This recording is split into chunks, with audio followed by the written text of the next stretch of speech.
Hello everyone, আমি রাজ আর নতুন একটা ভিডিও নিয়ে চলে এসেছি। তো বর্তমানে এখন আমি থাকি বেঙ্গালুরুতে। তো এটা আমার 21 নম্বর ভিডিও। সকাল সকাল কাজে যাওয়া বলে রেডি হয়ে গেছি। আর আজকের ওয়েদারটা দেখতে হচ্ছে কতটা সুন্দর। এই ওয়েদারে কাজ করে অনেক মজা আছে। কালকেরকার তুলনায় আজকের আমার ভয়েসটা অনেক ক্লিয়ার আছে, কারণ একটু ঠান্ডা লেগে আমার ভয়েসটা বসে গেছিলো। তোমার ছোট ভাই হিসাবে ক্ষমা করে দিও। আর এদিকে কাজের সাইডে চলে এসেছি। আর আসার পর দেখতে পেলাম যে দুটো মিস্ত্রি অলরেডি কাজ করছে এখানে। আর এদিকে আমাদের মিস্ত্রি দেয়াল ছপছে কোদাল দিয়ে। এটা কোনো কথা? এই প্রথমবার আমি দেখতে পেলাম যে কেউ দেয়াল দিয়ে ছুপছে। তোমরা তো দেখতেই পাচ্ছ ব্যাঙ্গালোরে নাকি এমন ভাবে দেয়াল ছেপা হয়। তোমরা ভিডিওটা দেখতে থাকো যে মিস্ত্রিরা কেমন ভাবে কোদাল দিয়ে প্লাস্টার করছে।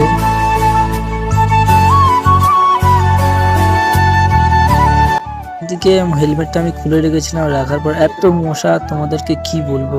ওখান থেকে কাজ বাজ শেষ করে আমার রুমে চলে এসেছিলাম, কারণ যেহেতু আজকে সানডে, ওই জন্য করে আজকে আমাদের 2টো পর্যন্ত কাজ হয়েছে। তো কিছুক্ষণ বাদে আমরা রেডি হয়ে বাজারের জন্য বেরিয়ে গেছি। কত সুন্দর ওয়েদার দেখতে পাচ্ছ। আর ব্যাঙ্গালোরের ওয়েদারটা মাঝে মাঝে খুব সুন্দর থাকে। সামনে যাচ্ছে আমাদের সুকান্ত ভাই, আরো অনেক মিস্ত্রি দাদারা আছে। তো তোমাদেরকে দেখাবো যে আমরা কি কি বাজার করব আজকে। সারাদিন এত কষ্ট করার পরও তোমাদের সামনে প্রতিদিন ভিডিও শেয়ার করি। তোমাদের ভিডিও যদি ভালো লাগে তো ছোট ভাই হিসাবে পাশে থেকো। আর এদিকে এত ভিড়, বাজারে চলে এসেছি, দেখতে পাচ্ছ গা গলানোর জায়গা নেই ব্যাঙ্গালুরুতে। এত ভিড় কিভাবে হয়?